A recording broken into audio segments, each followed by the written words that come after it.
आज हम लोग बजट के टॉपिक पर चर्चा करेंगे जो अभी 2021-22 का बजट पार्लियामेंट में 1 फरवरी को प्रस्तुत किया गया और आज 3 फरवरी है, ज़्यादा लेट नहीं हुआ।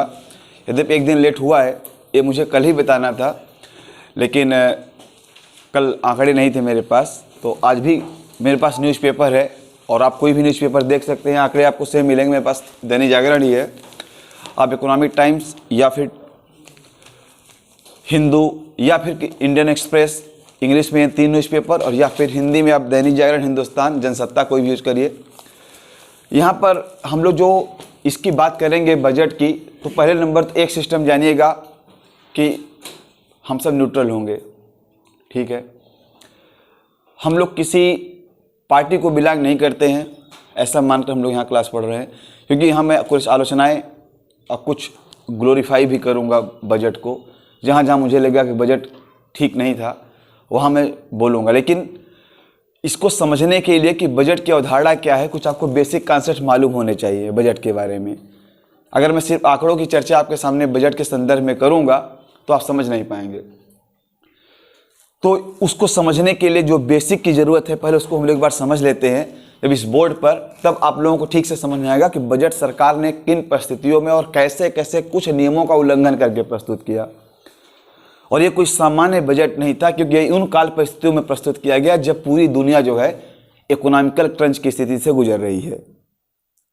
कोरोना के प्रकोप को किसी ने एक्सपेक्ट नहीं किया था, और पिछले साल जब बजट प्रस्तुत किया गया था तब उस बजट में किसी को ये उम्मीद नहीं थी कि अगले सत्र के पहले ही कोरोना जैसी एक महामारी आ जाएगी जो पूरी दुनिया की इकोनॉमी को कोलैप्स कर देगी।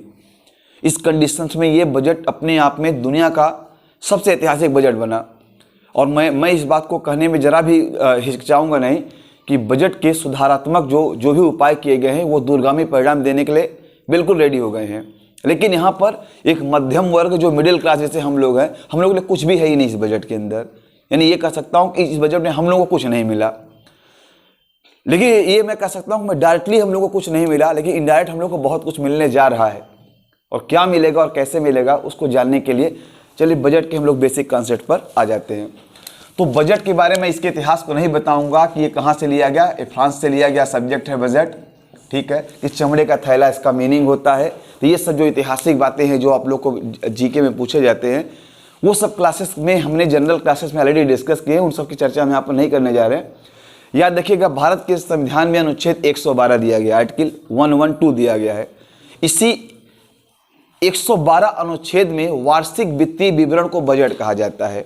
अब बजट हमेशा 3 सालों को लेकर प्रस्तुत किया जाता है। इसके बारे में भी आप लोग जानते रहिएगा क्या होता है, जरा उसको समझिएगा कि बजट 3 सालों का बजट क्या है। जैसे सपोज करिए इस साल का जो फाइनेंशियल ईयर स्टार्ट होगा, अभी जो चल रहा है वो 20-21 चल रहा है, फाइनेंशियल ईयर चल रहा है। जो बजट प्रस्तुत किया गया वो 21-22 का प्रस्तुत किया गया है, क्लियर। इसके साथ साथ 20 और 21 में एक जो बजट प्रस्तुत किया गया था, तो वहां हमने एक अनुमान दिया था, एक आंकड़ा दिया था कि हमने कहा था कि इतने लाख, जैसे सपोज कर 30.42 लाख करोड़ रुपए का सरकार ने बजट प्रस्तुत किया, ठीक है। मैं आंकड़ों की मदद से आपको दिखाऊंगा, और ये आंकड़े हैं मेरी जेब में, मैं मोबाइल में इसके स्क्रीनशॉट को दिखा रहा हूं आप लोगों को। इसके बाद हम लोग बढ़ेंगे कि क्या है एक्चुअल में, इस आंकड़ों को समझेंगे आप लोग। मैं इस स्क्रीनशॉट की यूज करूंगा आपके सामने।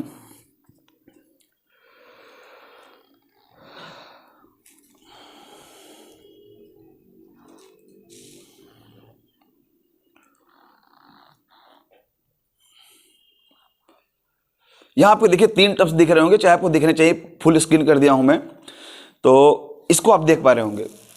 सबको दिख रहा है? ये बहुत विजुअलाइज नहीं हो रहा होगा, लेकिन फिर भी इसको आप देखते चलेंगे इसके स्क्रीन को। तो यहाँ लिखा है आइटम्स, फिर BE 2020-21, RE 2020-21, BE 21-22 लिखा हुआ, ठीक है। इसका मतलब क्या है, इसको समझ लीजिएगा। इसका मतलब क्या होता है, यानी कि हमने क्या क्या आंकड़े प्रस्तुत किए कि पिछले साल का जो हमारा बजट था 30.42 लाख करोड़ का था, ठीक है ना।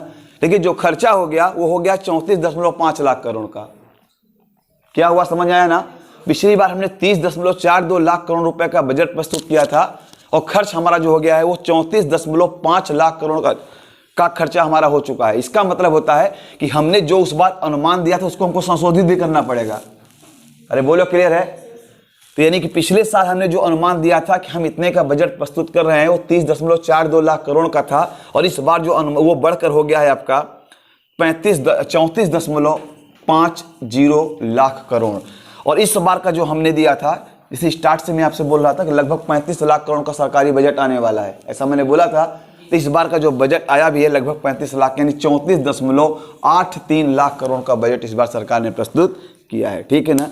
तो ये क्या था, यानी पहले हम बजट को प्रस्तुत करेंगे कि कितना हमारा बजट होना चाहिए, इसके बाद हम उसका संशोधित अनुमान भी प्रस्तुत मुझे करना पड़ेगा कि एक्चुअल में हमने इतना सोचा था। जैसे आप मकान बनवाने या घर बनवाने के लिए आप जाते हैं तो आप एक चीज़ को पाते हैं कि आपने एस्टिमेशन किया कि 50 लाख में मकान तैयार हो जाएगा, ऐसा किया आपने एस्टिमेशन, सारा मैनेजमेंट आपने उसी के अकॉर्डिंग किया कि दोस्तों से, रिश्तेदारों से, अपने फंड जीपीएफ से पैसे निकाले, हर जगह से अरेंजमेंट किया 50 लाख रुपए का। लेकिन जब कंस्ट्रक्शन स्टार्ट हुआ तो पता चला वो एक्सीड करने लगी वो लिमिट। ठीक है ना, वो एक्सीड करके वो लिमिट 60 लाख पर चली गई। इसी घाटे को बजट घाटा कहा जाता है।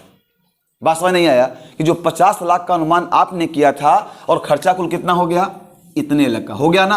अब उनके बीच का जो गैप होगा इसी को बोलेंगे बजट डेफिसिट, यानी बजट घाटा। तो पहले हम इस बेसिक कॉन्सेप्ट को समझ लेते हैं कि क्या क्या एक्चुअल में होता है, तब आपकी समझ में आएगा।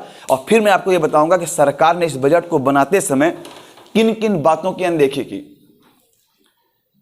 और कुछ चीज़ों को लेकर, कुछ आंकड़ों को लेकर मैं निराश भी हूं कि वहां पर निश्चित रूप से थोड़ा सा सरकार को और प्रयत्न करना चाहिए। और कुछ चीज़ों में जो कटौतियां की गई हैं, उन कटौतियों को लोग नकारात्मक रूप से कुछ लोग ले सकते हैं, लेकिन मैं उसको नकारात्मक नहीं लूँगा, मैं उसके सकारात्मक पक्ष को ही रखूँगा, क्योंकि मेरी समझ कहती है कि ऐसी कटौतियाँ आवश्यक थीं। ठीक है, चलिए हम आज आ जाते हैं जरा इसके कॉन्सेप्ट को। तो इतना समझेंगे कि बजट जो है वह आर्टिकल 112 के तहत संसद में प्रस्तुत किया जाता है। तो सीधी सी एक लाइन, इसके बारे में अधिक नहीं है, आपको एक आर्टिकल केवल जानना है, 112। 112 के तहत ये बजट को हम प्रस्तुत करते हैं। और इसके पश्चात जो है 114 अनुच्छेद भी आपको याद रखना होगा। 114 इसको रीअप्रोप्रिएशन बिल कहा जाता है। इसका मतलब भी आपको पहले बता दूं कि 112 में हम बजट को प्रस्तुत करते हैं। और जैसे बोलता रहा हूँ, कुछ आप लोग नोट भी करते चलिए, अच्छा होगा आप लोगों के लिए। तो ये पूरा आपका कंप्लीट हो जाएगा। 112 के तहत बजट को प्रस्तुत करते हैं, और जो बजट हमने प्रस्तुत किया है उससे पैसा निकालने के लिए हम 114 का प्रयोग करते हैं, जिसको हम विनियोग विधेयक कहते हैं, रीअप्रोप्रिएशन बिल। ठीक है, तो पॉइंट यहाँ पर लिख जाएगा कि भारत के संविधान के अनुच्छेद 112 के अनुसार बजट प्रस्तुत किया जाता है, तथा संचित निधि से धन निकासी के लिए विनियोग विधेयक 114 के तहत प्रस्तुत किया जाता है। संचित निधि से धन निकासी के लिए विनियोग विधेयक, रीअप्रोप्रिएशन बिल जिसको बोलते हैं इंग्लिश में, रीअप्रोप्रिएशन बिल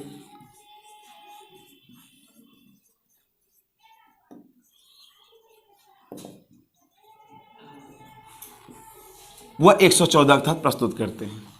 इसके तहत बजट प्रस्तुत किया। इसकी मीनिंग को थोड़ा सा समझ जाएं आप लोग, क्या है इसका मतलब। ठीक है, कि ये दोनों अनुच्छेद एक्चुअल में क्या कहते हैं।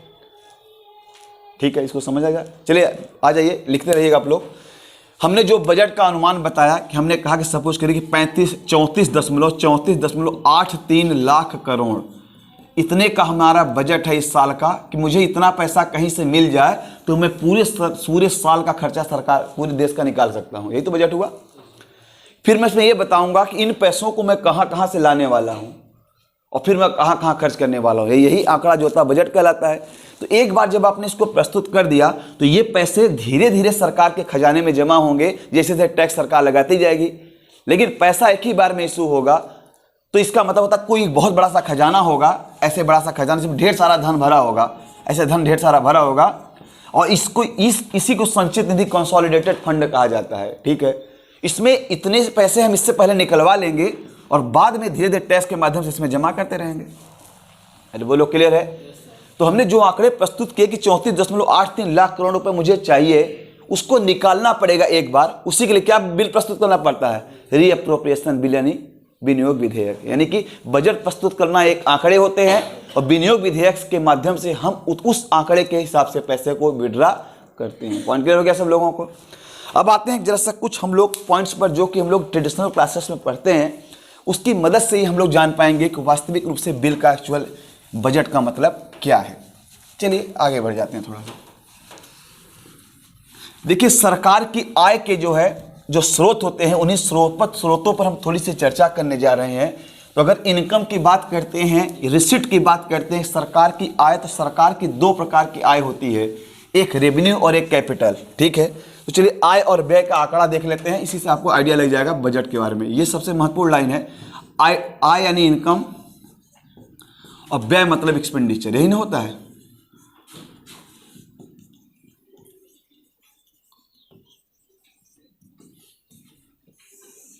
आय और व्यय, ठीक है, ये दोनों दो दो प्रकार के होते हैं। आय भी एक दो प्रकार का होता है।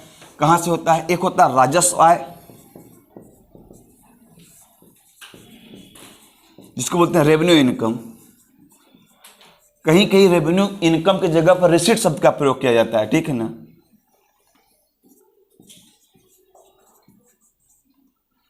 Revenue income. और एक होता है आपका पूंजीगत आय, जिसको बोलते हैं कैपिटल इनकम।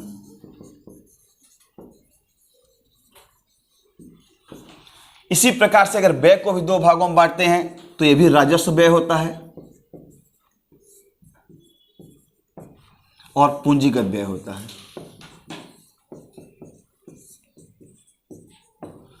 राजस्व व्यय का को इंग्लिश में रेवेन्यू एक्सपेंडिचर कहेंगे और इसको बोलेंगे कैपिटल एक्सपेंडिचर।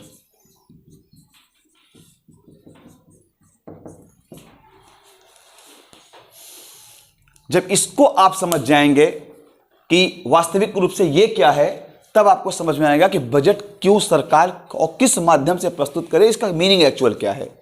बजट को आप बेहतरीन तब समझ पाएंगे जब इस कॉन्सेप्ट को आप समझ जाएंगे। और फिर आप जो आलोचना करते हैं या फिर आप किसी बात को बताते हैं कि इस ढंग से नहीं होना चाहिए था, ऐसा किया, गरीबों का ध्यान नहीं रखा।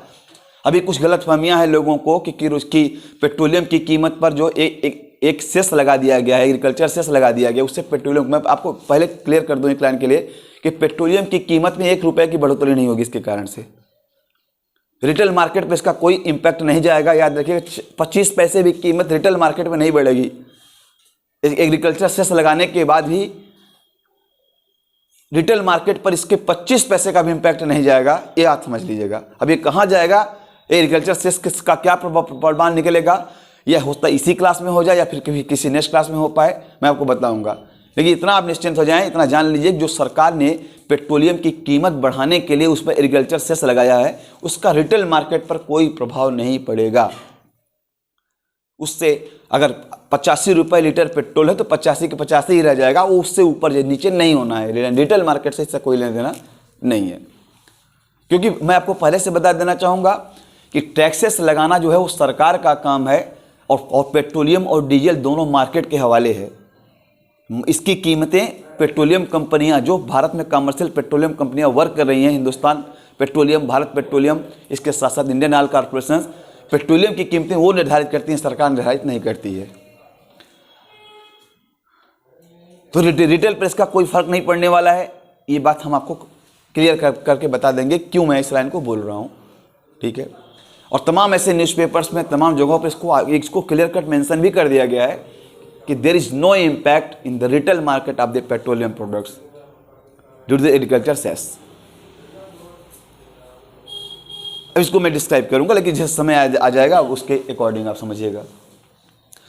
तो पहले इन कॉन्सेप्ट को समझते हैं कि राजस्व आय, पूंजीगत आय, राजस्व व्यय, पूंजीगत व्यय।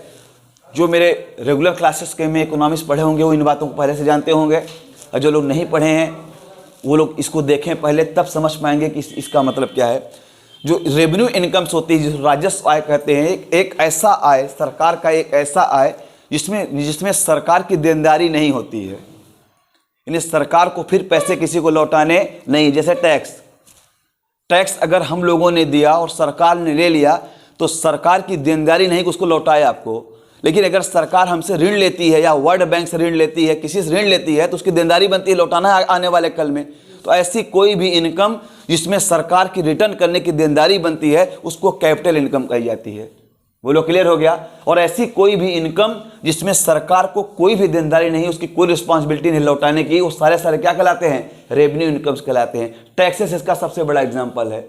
हम चाहे डायरेक्ट टैक्स दें चाहे इनडायरेक्ट टैक्स दें, वो सरकार के खजाने में जाकर जमा हो जाएगा, सरकार को लौटाना नहीं है, ना उस पर किसी प्रकार का रिटर्न देने की उसकी कोई जिम्मेदारी होती है। लेकिन अगर सरकार ने किसान विकास पत्र जारी कर दिया, 5,000 10,000 रुपये किसान विकास पत्र, तो जब भी सरकार आपको 5,000 रुपये किसान विकास पत्र खरीदेगी तो उस पर इंटरेस्ट सहित कुछ आपको लौटाएगी। बात के समय में आपने 5 में खरीदा तो 6 आपको लौटाएगी। तो सरकार की देनदारी बनेगी। उस कंडीशन में जो भी पैसे वो अपनी देनदारी के लिए लेता है वो पैसे कहाँ काउंट होंगे? सबको लाइन क्लियर हो गया क्या कहना चाह रहा हूं मैं? तो इनकम 2 प्रकार की होंगी, एक रेवेन्यू और एक कैपिटल इनकम। रेवेन्यू इनकम में सरकार की रिस्पॉन्सिबिलिटी नहीं होती है और कैपिटल इनकम में सरकार की रिस्पॉन्सिबिलिटी होती है। उसे आज नहीं कल नहीं परसों रिटर्न करना ही करना है। आगे आते हैं जरा सा रेवेन्यू एक्सपेंडिचर पर और कैपिटल एक्सपेंडिचर पर। यहीं पर सारा खेल है। जब इसके डेफिसिट को समझेंगे तब इस बजट किसका सारा खेल एक्चुअल में समझ में आपको आएगा। रेवेन्यू एक्सपेंडिचर राजस्व व्यय का मतलब होता है कि एक ऐसा व्यय सरकार का जिस व्यय पर सरकार को रिटर्न नहीं मिलना है। जैसे आपको वेतन दे दिया, अरे बोलो क्लियर है, उसने आपको वेतन दे दिया, उसने मनरेगा प्लान पर पैसा खर्चा कर दिया, आयुष्मान भारत पर पैसा खर्चा कर दिया। जो सरकार पैसा खर्चा करती चली जा रही है, इस पर सरकार को रिटर्न नहीं मिलना है 1 रुपए का। बोलो क्लियर है? तो वो सारे एक्सपेंस कहाँ आएंगे? रेवेन्यू एक्सपेंडिचर में काउंट होंगे। और कैपिटल एक्सपेंडिचर एक ऐसा एक्सपेंडिचर होता है जिसमें अगर सरकार पैसे का निवेश करती है या खर्च करती है, सरकार को रिटर्न नहीं मिलेगा। जैसे उसने सड़क का निर्माण करवाया तो टोल टैक्स मिला उसको, अस्पताल का निर्माण करवाया। तो जिन जिन चीज़ों को ऐसा कोई कंस्ट्रक्शन करना, ऐसा कोई निर्माण करना जिस निर्माण से सरकार को आने वाले कल में पूंजी के रूप में कुछ रिटर्न मिलना शुरू हो जाए, उसको क्या बोलते हैं? कैपिटल एक्सपेंडिचर, यानी कि पूंजीगत व्यय कहा जाता है। ठीक है, अब देखिए जरा ध्यान से समझिएगा। किसी भी राष्ट्र के लिए पूंजीगत व्यय का होना बहुत जरूरी है। अब नए आंकड़े आपके सामने आने जा रहे हैं जो मैं आपको मोबाइल के माध्यम से दिखाने जा रहा हूं। ठीक है, देखिएगा जरा ध्यान से। आप लोग इस दौरान कुछ लिखेंगे नहीं, आपको किसी को कुछ लिखने की जरूरत नहीं इस दौरान। जब मैं टाइम दूं आपको तो आप लिखिएगा उस समय, क्योंकि इस कॉन्सेप्ट को आप नहीं समझेंगे तो फिर बजट नहीं समझ आएगा आपके। अगर सपोज करिए कि आपके परिवार की जो इनकम है या आपकी जो इनकम है वो 1 लाख रुपए पर मंथ की बनती है, आप एक अच्छे पोस्ट पर हैं और आपने अपने 1 लाख की सैलरी का हिसाब कुछ इस तरीके से रखा कि महीने के 80,000 रुपये अपने खाने पीने और अपने घूमने और मौज मस्ती में आप खर्च कर देते हैं, है ना। और एक आपका दूसरा सहपाठी है जो ऐसा नहीं करता, वो 20,000 रुपये में अपना खर्चा चलाता है और 80,000 रुपये वो बचत करता है। और उसने क्या कर रखा है? एक मकान EMI पे ले रखा है, एक गाड़ी ले रखी है। तो जब वो अपनी EMI कटवा देता है तो उसके पास एक एसेट बनता चला जा रहा है, उसके पास अपनी गाड़ी हो जाएगी, उसके अपना कार हो जाएगा, क्योंकि आपने उसके बदले में 80,000 रुपये 1 लाख रुपए में से अपने मौज मस्ती पर खर्च कर दिया, है ना। इसका मतलब आप किसी कैपिटल का फॉर्मेशन नहीं कर रहे हैं, केवल और केवल क्या कर रहे हैं? मजा ले रहे हैं, है कि नहीं है। और वहीं दूसरा आदमी अपना कैपिटल फॉर्मेशन कर रहा है। कल को उसकी 3 मंजिली इमारत खड़ी हो गई और उसने उसको टोल उस पर दे दिया, किराए पर दे दिया, तो उसको रिटर्न मिलना शुरू हो जाएगा उसके बदले में, और आपके सारे पैसे पानी में चले गए, आपको पता भी नहीं चला कि कहाँ खर्च हो गए, है ना। तो इसका मतलब आप किस खर्च को बेहतर मानते हैं? उसके खर्च को कि जिसने बिल्डिंग खरीद लिया, कि उसके खर्च को जिसने सब कुछ उड़ा दिया? जिसने बिल्डिंग खरीद दिया। मतलब जो आप मानते हैं वही सरकार अगर माने तो उस सरकार गलत हो जाएगी। सरकार भी मोराले से यही चाहती है, यही सारा मुद्दा है, इसी से पूरा बजट टिका हुआ है। जरा समझने का प्रयत्न करिएगा। सरकार भी एक्चुअल में यही चाहती है कि वह जो बजट बना रही है उसमें उसका खर्च जो है इस मद में ज्यादा हो, इसमें कम हो। बोलो क्लियर नहीं है। अब आप इतना जाने कि जो 30.42 लाख करोड़ रुपए का बजट सरकार ने प्रस्तुत किया था लास्ट ईयर, उसमें से लगभग 26 लाख करोड़ रुपए यहां खर्चा हुआ है। बात क्लियर हो रही है। और 4 लाख करोड़ रुपए यहां खर्च हुआ है। जब यहां पर आप खर्च करते हैं इस पैसे को, तब देश के अंदर इंफ्रास्ट्रक्चर बनता है, सड़क बनती हैं, पुल बनते हैं, अस्पताल बनते हैं, बिजली की व्यवस्था बनती है, पानी की व्यवस्था बनती है। जब आपके देश के अंदर निवेश स्थापित होता है, इंफ्रास्ट्रक्चर मेंटेन होता है, तब दुनिया के तमाम उद्योगपति देश के अंदर निवेश करना शुरू करते हैं। क्योंकि निवेश के लिए सबसे आवश्यक चीज क्या है? कि वह आपके देश के अंदर इंफ्रास्ट्रक्चर मेंटेन रहे।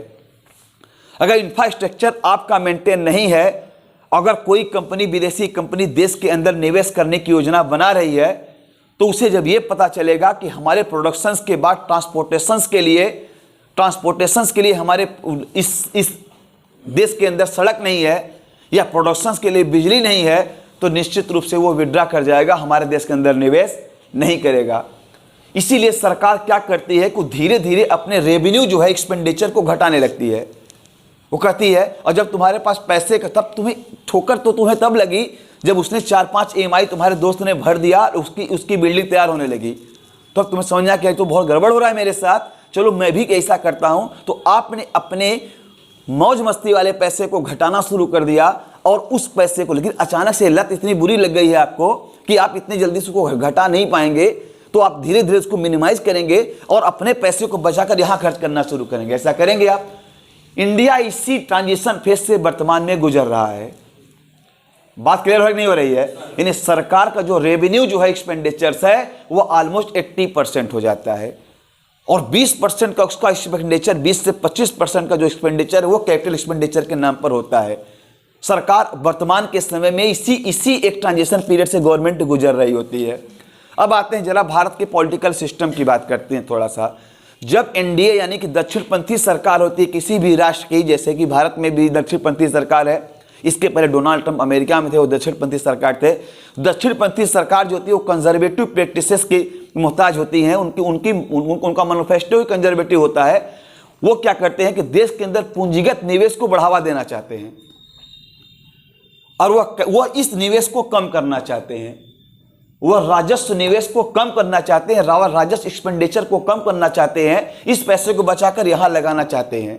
जब भी दक्षिणपंथी सरकार बनेगी यही होगा हर जगह, ठीक है। इसलिए देखिएगा कि जब गोल्डन क्वाड्रिलेटरल प्रोजेक्ट चलाया गया, उत्तर दक्षिण पूर्व पश्चिम गलियारा चलाया गया, जो है ये भी अटल बिहारी वाजपेयी के समय में चलाया गया, ठीक है, क्योंकि उनका उद्देश्य होता है कि राजस्व व्यय को घटाएंगे और पूंजीगत व्यय को बढ़ाएंगे, जिससे कि देश के अंदर चौड़ी चौड़ी रोडें बने, सड़कें बने, ये हो।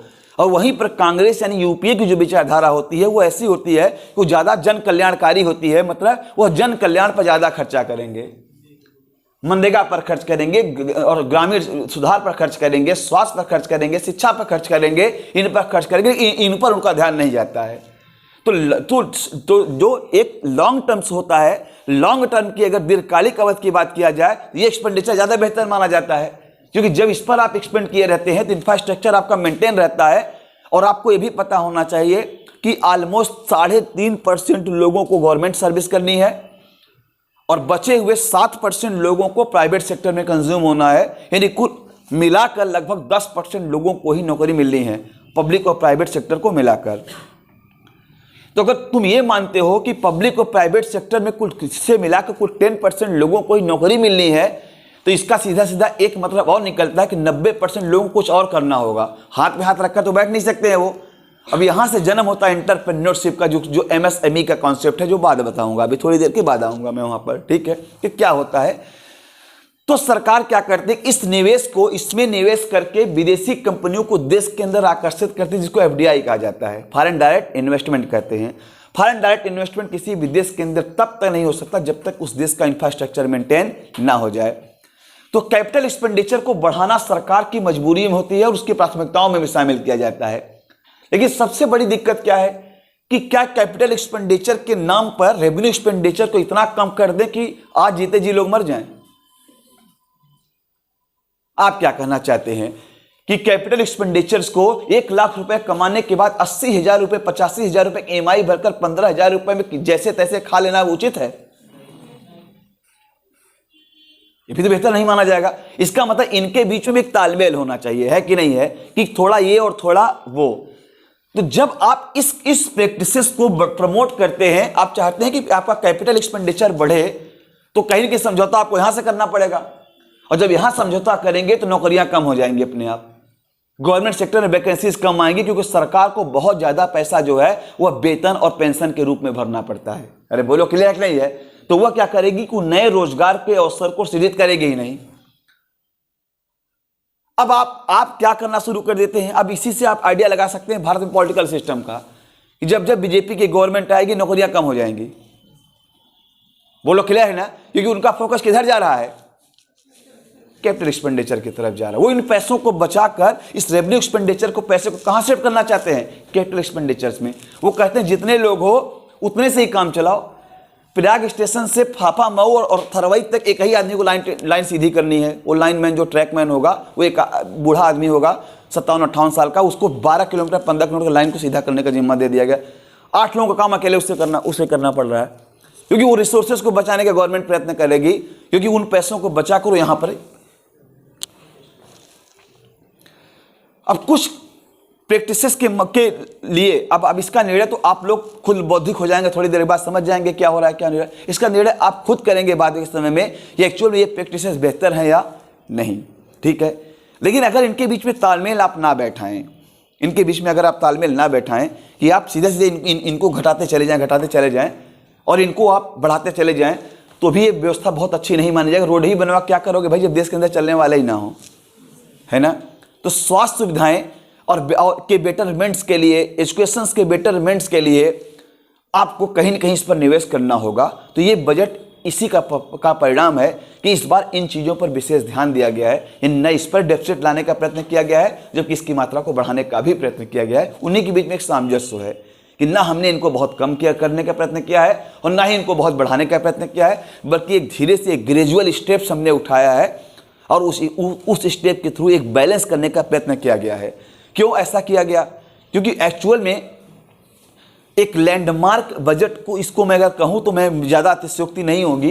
रीजन उसका बहुत क्लियर है कि जब बजट के प्रावधानों को मैं आपके सामने पढ़ रहा हूँगा तो आप यहाँ पर एक लाइन को देख रहे होंगे, मैं सारे आंकड़े आपके सामने रखने वाला हूँ, या आप इसका देख रहे होंगे जिसने भी बजट को बनाया संतुलित भाव से बनाया होगा या सोच समझ कर बनाया होगा कि यहाँ पर कुछ बुनियादी बातों का अनुसरण नहीं किया गया। जैसे FRBM एक्ट 2003, FRBM एक्ट जो है वो बनाया गया था 2003 में अटल बिहारी वाजपेयी के द्वारा, ठीक है।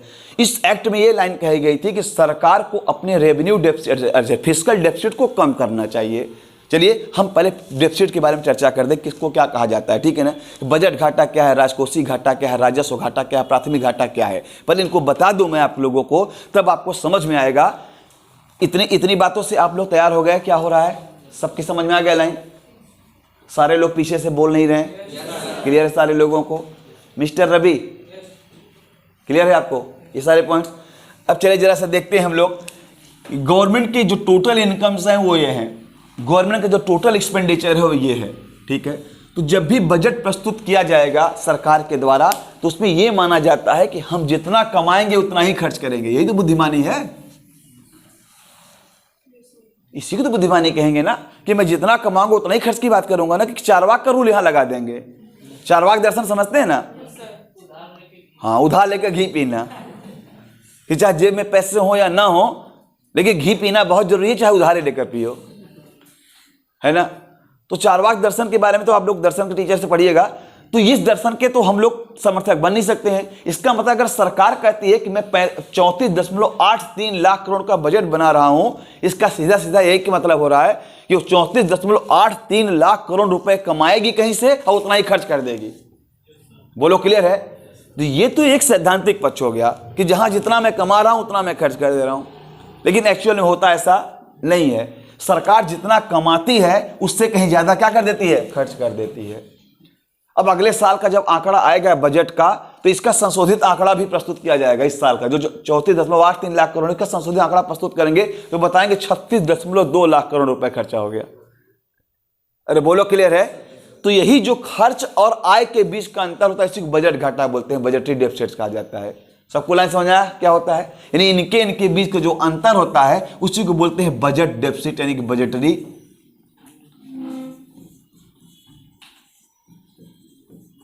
बजट।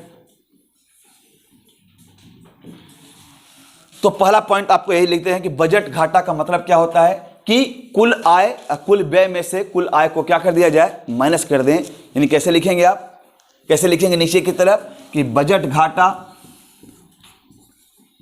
यानी बजटरी डेफिसिट इक्वल टू हो जाए कुल आय, कुल व्यय मीन्स माइनस कुल आय, total expense minus total income, ठीक है। तो इसके बीच में जो भी आप पाए तो उसको आप क्या बोलते हैं, बजट घाटा बोला जाता है, बात क्लियर हो गई। अब चलते हैं जरा सा सरकार के कुछ आय के बारे में चर्चा करते हैं कि सरकार कुछ आय कहां से प्राप्त करती है। ठीक है, तो जब इसको आप ध्यान से देखिएगा तो आप लोगों को समझ आएगा कि एक्चुअल में क्या माजरा है ये। इस बजट को समझने के लिए जो अब मैं पॉइंट बोलने जा रहा हूं, इस पर बहुत गौर करिएगा आप लोग, जो अभी मैं बोलने जा रहा हूं। देखिएगा,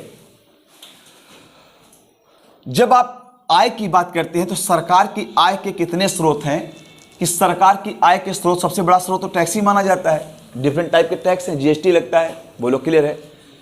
इसके साथ साथ इनकम टैक्स लगेगा, कॉर्पोरेट टैक्स लगेगा।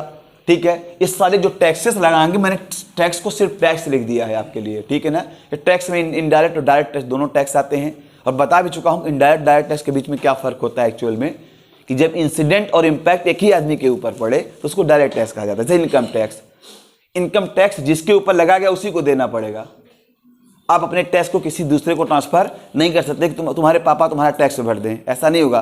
तुमने इनकम किया है, तुम्हारी सैलरी से डिडक्ट होगा, तुम्हें ही भरना पड़ेगा। That is called direct tax. Impact तुम्हारे ऊपर आया क्योंकि इंसिडेंट ही तुम्हारे ऊपर हुआ था, यानी गिरा भी तुम्हारे पास था, तुमने उसको चुकाया।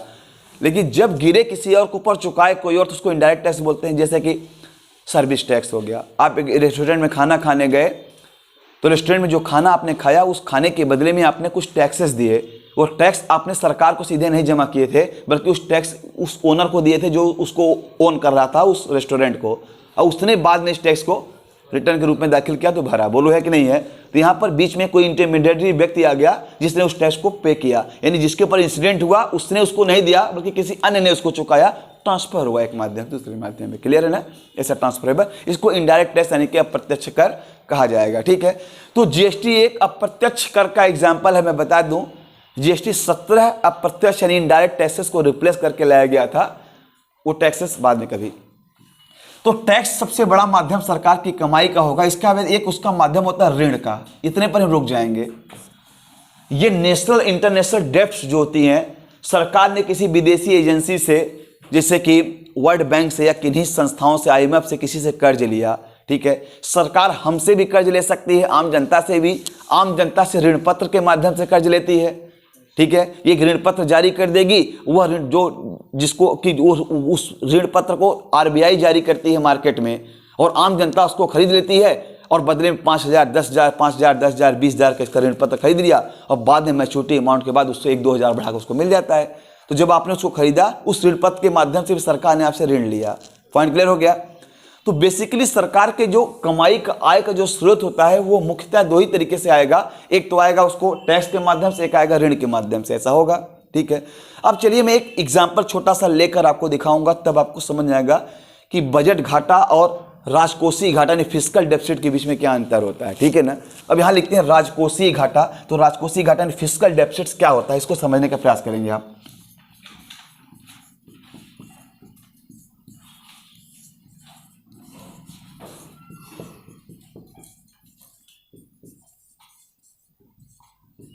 ये क्या चीज, ये चक्कर क्या है, फिस्कल डेफिसिट किसको कहा जाता है, जरा इसको समझने का प्रयत्न करेंगे।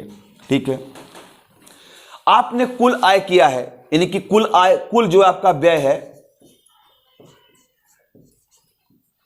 ठीक है, उसमें से मैं उस अमाउंट को घटा दूं जो अमाउंट अदर देन ऋण आपको प्राप्त हुआ, विदेशी ऋण। मेरी बात समझ पाए कि नहीं समझ पाए? नहीं समझ पाए? चलो मैं फिर से समझाता हूं इस लाइन को। देखो, इधर देखो, सपोज करो ये है, ठीक है ना, ये तुम्हारा जो टोटल आय है वो 100 रुपए का है, और टोटल ऋण तुम्हारा 120 रुपए का है ना? इसका तो बजट घाटा 20 रुपए का आएगा। सबको लाइन समझ आ गया? बजट घाटा इस कंडीशन कितने रुपए का आएगा? 20 रुपए का, क्योंकि आपने 120 रुपए व्यय किए हैं और 100 ही रुपए आपने क्या किया था, कमाया था।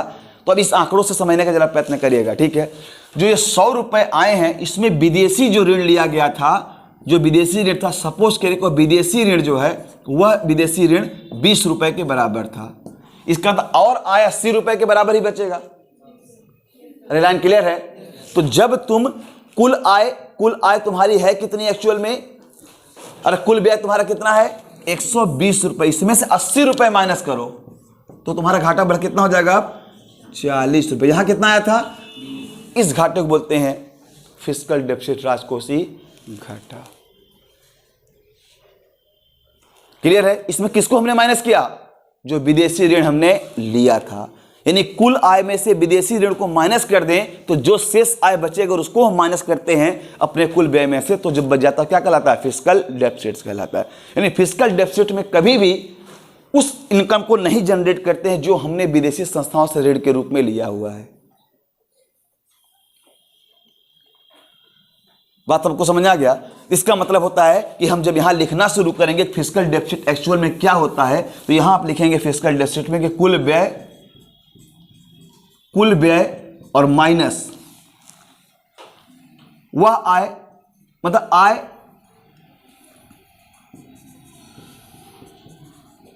कुल आय और ब्रैकेट में विदेशी ऋण को छोड़कर, यही ना?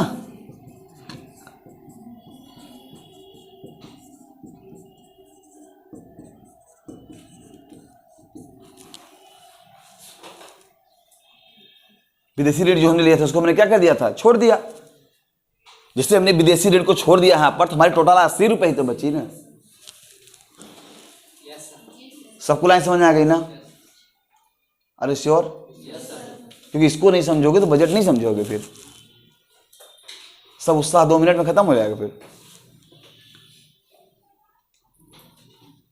आपको फिस्कल डेफिसिट सही से समझना है। फिस्कल डेफिसिट कहां से आया? राजकोषीय घाटा क्या है कि राजकोषीय घाटा ऐसा घाटा होता है जिस घाटे में आप विदेशी ऋण के रूप में प्राप्त आय को कंसीडर नहीं करते हैं, वो आपकी आय ही नहीं मानी जाती है। अब आते हैं जरा प्रधानमंत्री मनमोहन सिंह के विचारों के बारे में। प्रधानमंत्री मनमोहन सिंह जब 2005 में प्रधानमंत्री बने थे अपने यूपी के कार्यकाल में पहली बार, तो उन्होंने, चूंकि एक अच्छे अर्थशास्त्री थे, इसीलिए उन्होंने क्या किया कि एक अलग प्रकार के घाटे का सृजन किया जिसको बोलते हैं प्राथमिक घाटा, प्राइमरी डेफिसिट कहा जाता है। ठीक है, प्राथमिक घाटा मनमोहन सिंह की सरकार के देन थी एक्चुअल में। वो प्राथमिक घाटा क्या होता है जरा, यानी प्राइमरी डेफिसिट किसको कहते हैं, जरा उसको भी समझ लेते हैं हम लोग। ठीक है ना? अब जरा बोर्ड पर ध्यान से देखिएगा। ये सबको समझ में आ गया? क्योंकि मुझे स्पेस बनाना पड़ेगा, मुझे मिटाना पड़ेगा यहां से। क्लियर है ना? तो मैं इसको मिटाने जा रहा हूं, इसलिए जिसने भी नहीं लिखा हो वो राजकोषीय घाटा यानी इस पोर्शन को क्या होता है वो उसको लिख ले, उसको समझ में आ जाएगा।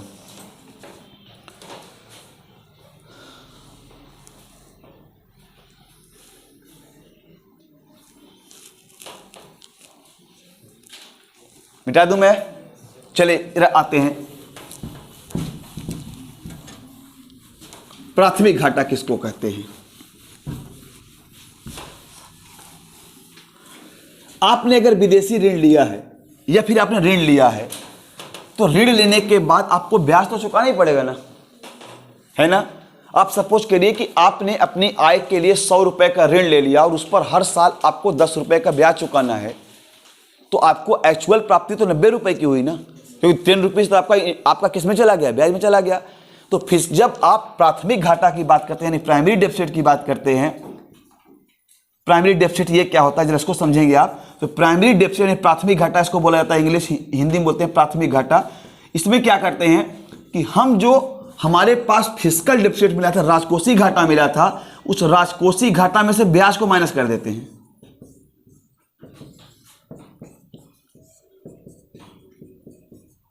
जो भी ऋण हमने लिया है उसमें से जो ब्याज हम चुकाते हैं उसको माइनस कर देंगे, तब जो बच जाएगा वो क्या बच जाता है? हमारा प्राथमिक घाटा। यानी फिस्कल डेफिसिट्स में से जब इंटरेस्ट को हम माइनस कर देते हैं तो जो वैल्यू बचती है वो क्या कहलाती है? अब थोड़ा सा मुश्किल हुआ, कॉन्सेप्ट थोड़ा सा मुश्किल हुआ है ना कि ये क्यों किया, यानी ये प्राइमरी डेफिसिट तो अभी तक बीच में था ही नहीं कहीं। मनमोहन सिंह को ऐसा क्या लग गया कि प्राइमरी डेफिसिट की चर्चा करके एक नया और फार्मूला बना दिया, लड़कों के पढ़ने के लिए सिर दर्द बना दिया, है कि नहीं है? प्राइमरी डेफिसिट से तुम्हें यह पता चल पाता है एक्चुअल में कि तुम्हारी देनदारी अभी इन पैसों की बहुत लॉन्ग टर्म्स के बाद होगी। अरे बोलो, क्लियर है कि नहीं है? सपोज करो कि मेरी जेब के अंदर 1 लाख रुपए आ गए, जो पैसे मुझे आ गए उसमें से तत्काल रूप से मुझे 10,000 रुपए टैक्स के रूप में देने हैं या किसी रूप में मुझे खर्च कर देने हैं तत्काल रूप से, तो क्या मैं ऐसे प्लान बना सकता हूं जहां 1 लाख रुपए का खर्चा आता हो?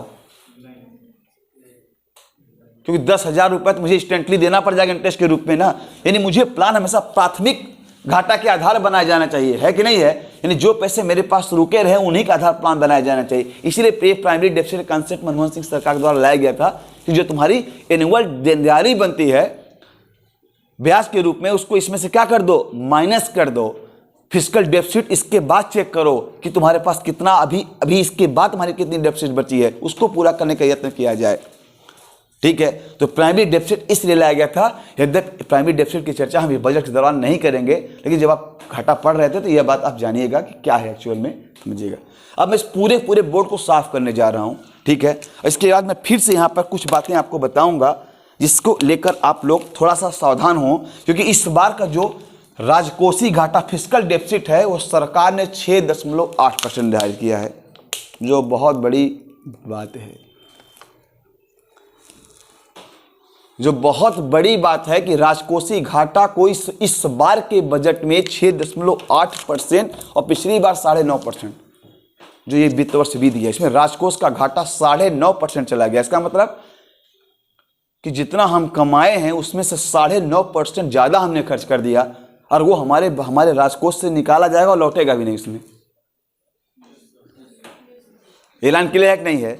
अगर तुम्हारे घर के खाते में, तुम्हारे घर के तिजोरी में कुछ पैसे जमा हो, बंद हो, और तुमने अपने लिए बचा कर रखा है, तो तुमने कहा कि मैं 100 रुपए कमा कर ले आऊंगा, ठीक है, लेकिन 100 रुपए तुमने कमाया जरूर, लेकिन खर्चा तुमने 110 के बराबर कर दिया। तो 10 रुपए तुम्हारे घर की तिजोरी रुपये जो सालों से रखा पैसा वो खर्च हो गया। बोलो है कि नहीं है? ये खर्चा हो गया। और ये रिटर्न कहाँ से आएगा मालूम नहीं है। तो लगभग 10% की डेफिसिट बहुत बड़ी डेफिसिट होती है। ये सरकार ने क्यों किया, चलिए बात करते हैं इस पर।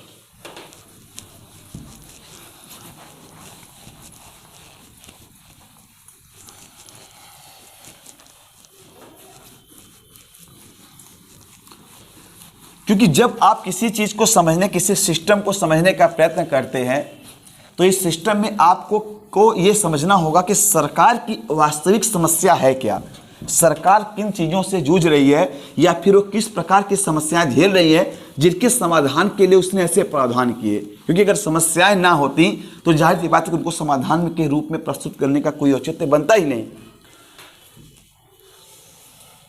तो आंकड़े हम आपके सामने लिखने वाले हैं।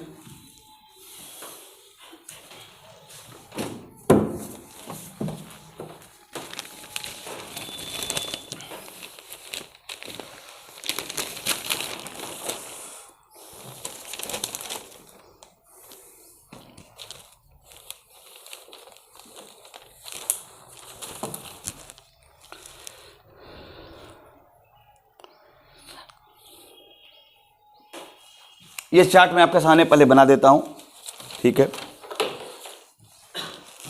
इसको आप लोग ध्यान से देखिए पहले।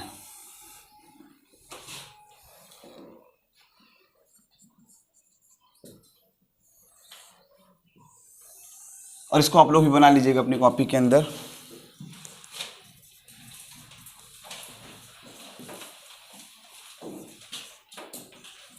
बजट एस्टिमेशन, इसका नाम है बी, मतलब बजट एस्टिमेशन।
ये जीडीपी के परसेंटेज में देखा जाता है, इसको जीडीपी के परसेंटेज के रूप में देखा जाता है।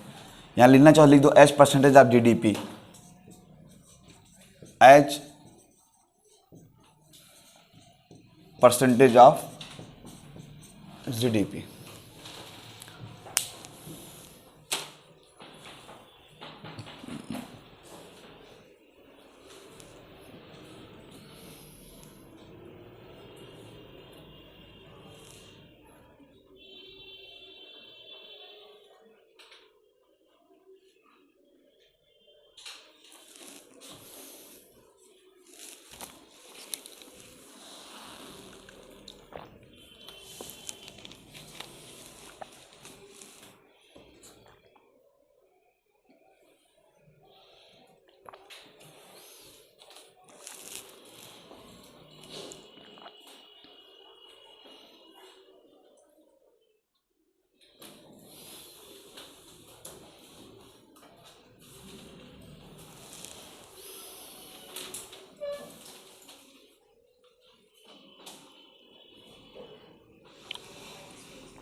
चले तो इसको समझने का प्रयत्न करेंगे। इसके बेसिक को तभी आप समझ पाएंगे, यानी कि बजट में क्या प्रावधान क्यों करने पड़ते हैं सरकार को, क्योंकि इस आज की क्लास जब आप पढ़ लोगे 1-2 घंटे की आपकी क्लासेस लगेंगी, तो आप आने वाले कल में अगर सरकार ने कोई बजट प्रस्तुत किया या कुछ भी किया तो उन आंकड़ों को देखकर आप जान जाएंगे कि सरकार ने इन आंकड़ों को क्यों जन्म दिया, या फिर ऐसा स्टेप लेने के लिए सरकार ने कहाँ से सोर्स या मोटिवेशंस प्राप्त किया था। देखिए, आपको एक बात बताऊं कि मैं किसी भी गवर्नमेंट की आलोचना नहीं करूंगा, क्योंकि काल और परिस्थितियों के हिसाब से सारी गवर्नमेंट्स देश के सेक के लिए ही कार्य करेगी। ऐसा आप कह ही नहीं सकते कि कोई ऐसी पार्टी आ जाए जो राष्ट्रद्रोह में कार्य करे, ऐसा कोई नहीं करेगा। बस सबके कार्य करने का तरीका अलग अलग होगा, क्योंकि सबके विचारधाराएं क्या होती हैं, अलग अलग होती हैं।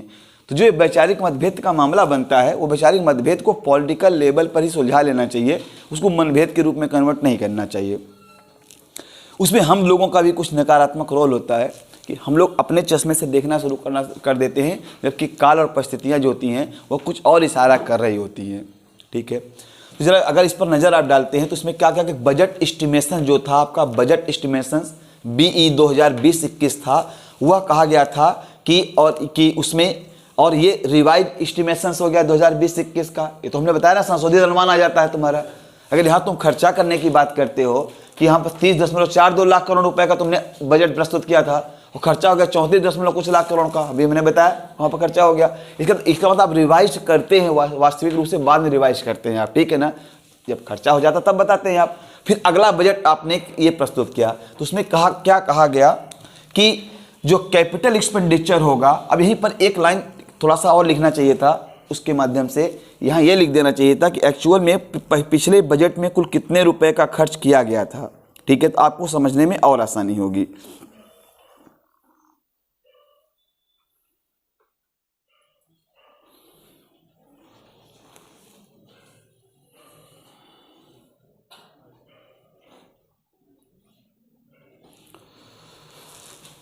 एक कॉलम यहाँ पर हम लोगों को और बना लेना चाहिए था, वो एक्सपेंडिचर का ऊपर बना दूं क्या? ये एक्सपेंडिचर का एक कॉलम और रख देते हैं, किसमें कितना एक्सपेंस हुआ था, क्योंकि ये तो नियम से तो यहाँ होना चाहिए था, इसको बोलो नियम से तो यहाँ होना चाहिए था, ऐसे होना चाहिए था। थोड़ा सा तो एक कॉलम और इसमें बना देते तो ज़्यादा बेहतर हो जाता, ये समझने में आसानी हो जाती है आप लोगों को। यानी आइटम को यहाँ डाल देते हैं, आप लोग तो बीच में ऊपर कर लीजिएगा ना, आप लोग कहीं ऊपर कर लीजिएगा, ठीक है।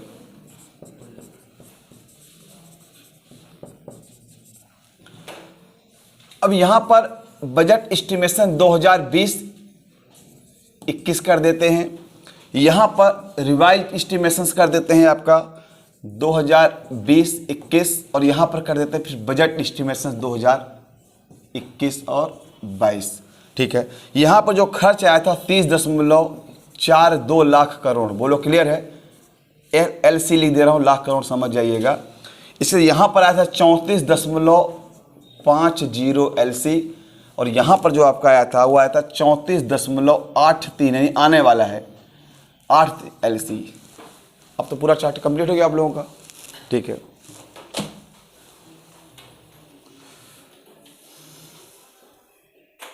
हो गया।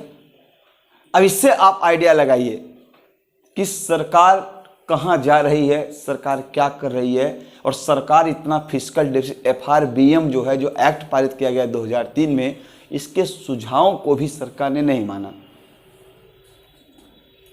क्या था, समझने का प्रयत्न किया जाए और किन परिस्थितियों में ये निर्णय लिए गए। थोड़ा सा डिफिकल्ट लगने लगा क्या चैप्टर? सबकी समझ में आ रहा है ना? किसी के मन में कोई सवाल आप पूछ सकते हैं। अगर कोई मन में आपके सवाल उठता हो तो आप पूछ सकते हैं। चलिए चर्चा कर लेते हैं। इस आंकड़े की थोड़ी सी चर्चा आपके सामने करने जा रहा हूँ इसी बोर्ड के इसके माध्यम से। जो इसके बाद पिछली बार 2020-21 में जो बजट सरकार ने प्रस्तुत किया था उसका आकार कितना था? 30.42 लाख करोड़। ठीक है, और खर्चा कितना हो गया वास्तविक रूप से? आपने कहा था कि इतना ही खर्चा करेंगे और किया कितना? इतना किया। तो इसका इनके बीच के जो पैसा खर्चा अंतर आया वही बजट घाटा कहलाएगा हमारा। तो यहाँ बजट घाटा। अच्छा, इसका जो खर्चा अभी आपने अनुमान दिया, अगली बार आप बताएंगे कितना खर्चा होगा? इसका रिवाइज तो अगली बार आएगा ना आपका, इसका रिवाइज आएगा और अगला वाला अनुमान आ जाएगा। ऐसे तो करेंगे हम लोग हर बार, ऐसे करते हम लोग जाते हैं बजट के अंतर्गत। तो जब आप देखते हैं कि 30.42 लाख करोड़ में से कैपिटल एक्सपेंडिचर के नाम पर केवल 4.12 लाख करोड़ हुआ है। अब देखिए, जो यहाँ पर मैंने चार्ट बनाया था, आप लोग याद है ना आप लोगों को, राजस्व व्यय और रेवेन्यू, मतलब क्या उसको बोलते हैं, पूंजीगत व्यय, यानी कि जो हमारा रेवेन्यू एक्सपेंडिचर था कैपिटल एक्सपेंडिचर के बीच में कितना बड़ा फर्क होने वाला है कि 1 लाख रुपए में से 80,000 रुपये आप खाने पीने पर खर्च कर रहे हैं। बोलो है कि नहीं है? और केवल 20,000 से आप कुछ बना रहे हैं।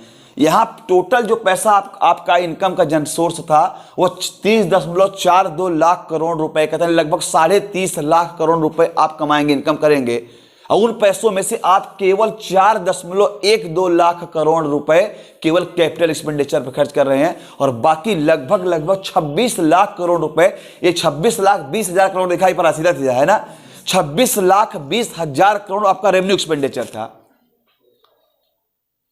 इस एक्सपेंडिचर में क्या क्या शामिल है? सरकार की वो सारी योजनाएं, वो सारी सब्सिडीज, अरे बोलो क्लियर है, केंद्रीय और राज्य कर्मचारियों, मतलब केंद्र की बात करूंगा, केंद्रीय कर्मचारियों को दिए जाने वाला वेतन, पेंशन, सरकारी खर्चे। अब एक आदमी, एक मंत्री अमेरिका में जाता है, उसके डेलीगेशन से 50 सदस्य जा रहे हैं, और हर आदमी के ऊपर एक दिन में 1 लाख रुपए, 1 करोड़ रुपए खर्चा हो रहा है। तो तुमने तो भैया 8-10 करोड़, 20-50 करोड़ रुपए ऐसे खर्च कर दिया केवल अमेरिका के ट्रिप में। और ये टैक्स पेयर्स की इतनी गाड़ी कमाई के पैसे होते हैं, आप उस डेलीगेशन को इतनी मजबूत करने की क्या जरूरत थी यार? 2-3-4 लोग गए होते, 5 लोग गए होते, करके चले आए होते जो काम करना था। तो पूरा लाभ लश्कर लेकर टैक्स पेयर्स के ऊपर इतना बड़ा लोड डाल दिया। तो सरकार कहती है कि मिनिमम गवर्नमेंट और मैक्सिमम गवर्नेंस का कॉन्सेप्ट रखते हैं। बोलो है कि नहीं है? गवर्नमेंट की साइज छोटी रखेंगे, एक्सपेंडिचर कम करेंगे हम, क्योंकि हमें एनी हाउ ये एक्सपेंडिचर घटाना पड़ेगा जो हमारा रेवेन्यू एक्सपेंडिचर है। सरकारी खर्च को हमें कम करना पड़ेगा। हम गाड़ी बंगला नहीं देंगे, बहुत बड़े बड़े बंगले आपको नहीं दे देंगे, 8-10 कमरे के बंगलो दे दें, आप उसमें रहिए। हम 2 कमरे का एक हाउस आपको हाउस होल्ड कर दे रहे हैं, उसमें आप निवास करिए।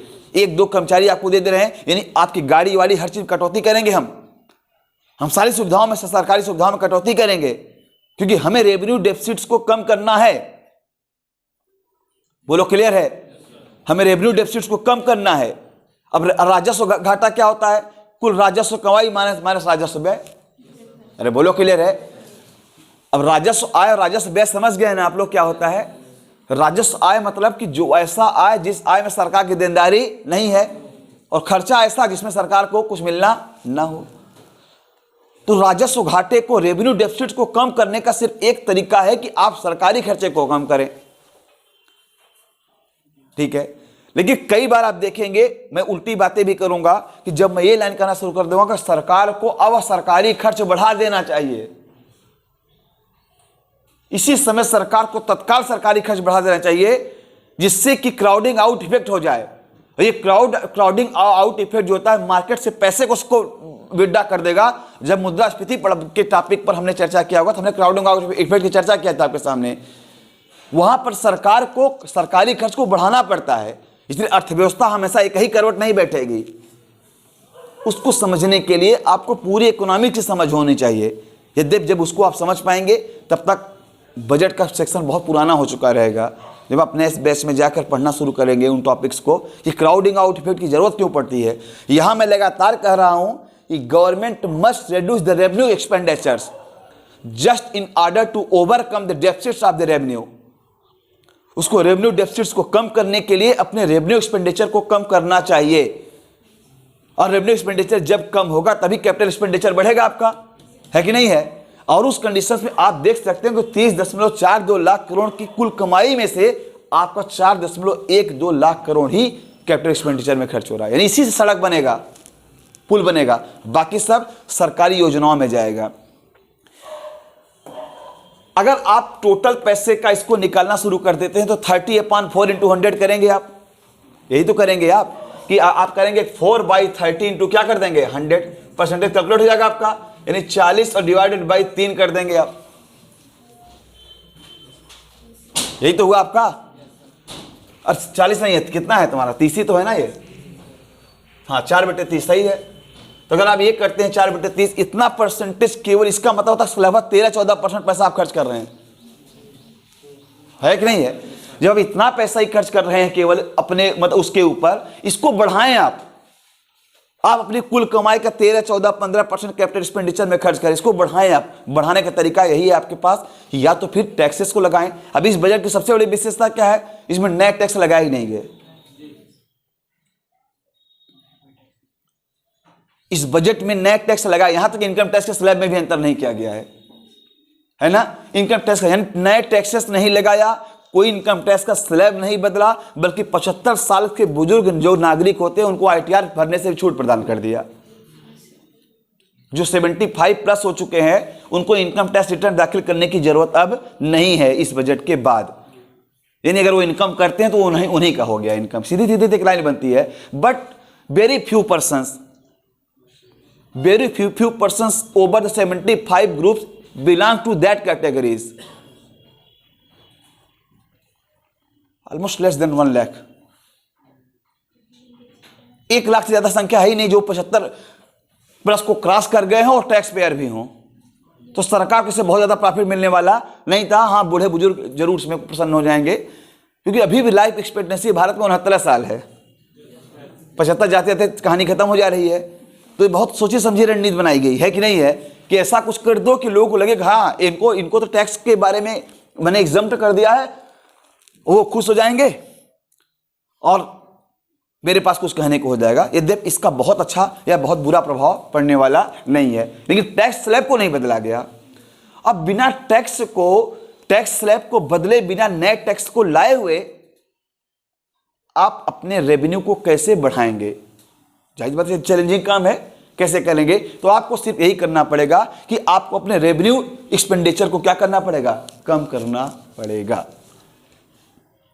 अगर रेवेन्यू एक्सपेंडिचर को सरकार लगातार कम करती चली जाए, देखिएगा मुद्दा देखिएगा, यही समझने का आपका सबसे बड़ा पॉइंट है, आलोचना का सबसे बड़ा पॉइंट है और समझने का सबसे बड़ा पॉइंट यही पर आ गया।